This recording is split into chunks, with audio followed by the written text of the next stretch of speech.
Hello friends, అందరికీ నమస్కారం. ముందుగా మీరు మా ఛానల్ని సబ్స్క్రైబ్ చేసుకోకపోతే సబ్స్క్రైబ్ చేసుకొని పక్కనే ఉన్న బెల్ ఐకాన్ని క్లిక్ చేసి ఆల్ సెలెక్ట్ చేసుకోండి. మా వీడియోస్ని లైక్ చేసి షేర్ చేయండి. నిరాశ నిస్పృహలతో కూడినటువంటి అశుభ వార్త మీ చెవిన పడబోతోంది. అశుభ వార్త వినకుండా ఉండాలి అంటే మీరే జాగ్రత్తగా ఉండాలి. వారిని ఓ కంట కనిపెడుతూ ఉండాలి అంటున్నారు జ్యోతిష్య నిపుణులు. అసలు ఏం జరగబోతోంది, ప్రేమించిన వారి జీవితంలో ఎటువంటి ఇబ్బందులు రాబోతున్నాయో, ఆ అశుభ వార్త ఏమిటో తదితర అంశాలన్నీ కూడా ఇప్పుడు మనం తెలుసుకుందాం. మేము చెప్పేది మీకు పూర్తిగా అర్థం కావాలంటే వీడియోని ఎక్కడా కూడా స్కిప్ చేయకుండా చివరి వరకు చూడండి.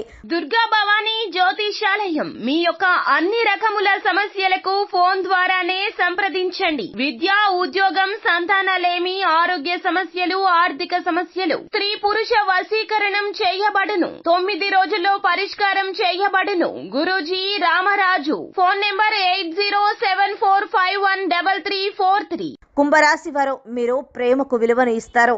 అలాగే ప్రేమికులకు ఎంతో దగ్గరగా మెలుగుతూ ఉంటారు. వారితో ఎక్కువగా సమయాన్ని కేటాయిస్తారు.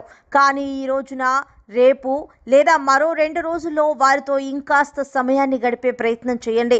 లేకపోతే కనుక ప్రేమికులకు ఇబ్బంది కలగబోతోంది, వారికి నష్టం చేకూరబోతోంది.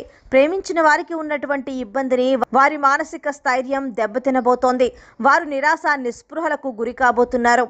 లక్ష్యానికి సంబంధించినటువంటిది కావచ్చు, లేదా ఈ నిరాశ ఏదైనా కుటుంబ సంబంధిత సమస్య కావచ్చు, లేకపోతే వ్యాపారంలో, ఉద్యోగంలో వారు ఎదుర్కొంటున్నటువంటి అపకీర్తి తాలూకు వారికి వచ్చినటువంటి తెగింపు కావచ్చు. వారితో ధైర్యంగా ఉండండి, వారికి ధైర్యాన్ని చెప్పండి, వారిని ఎక్కువగా మోటివేట్ చేయండి. వారు బయటకు ఏది చెప్పుకోలేక నలిగిపోతున్నారు.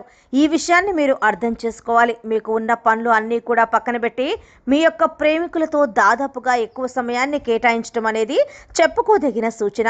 ఈ విషయంలో భగవంతుని సహాయం తీసుకోండి. మానవ ప్రయత్నం చేసి భగవంతుని అనుగ్రహం కోసం, సహాయం కోసం మనస్ఫూర్తిగా అర్థిస్తే కనుక భగవంతుని సహాయం, భగవంతుని దైవబలం మీకు తప్పక చేకూరుతుంది. ఈరోజు మీరు ప్రేమించిన వారిని తీసుకుని ఏదైనా దేవాలయానికి వెళ్ళండి. వారితో ఏదైనా సరే మీ స్తోమతకు తగినట్టుగా పేదవారికి దానాన్ని ఇప్పించండి. లేదా వారి మనసు తెలుసుకొని మీరు ఎక్కడికైనా ఈరోజు విహారయాత్రకు తీసుకువెళ్ళడానికి ప్లాన్ చేసుకోండి. ఈ 2 రోజులు గడిచేంత వరకు ప్రేమించిన వారితో చాలా అప్రమత్తంగా ఉండటమే మంచిదని చెప్పుకోవచ్చు. సో ఫ్రెండ్స్, చూసారు కదా కుంభరాశి వారికి ఎలా ఉండబోతోందో తెలుసుకున్నాం కదా. మీకు కనుక వీడియో నచ్చినట్లయితే లైక్ చేయండి, షేర్ చేయండి. మా ఛానల్ని తప్పకుండా సబ్స్క్రైబ్ చేసుకోండి. ధన్యవాదాలు.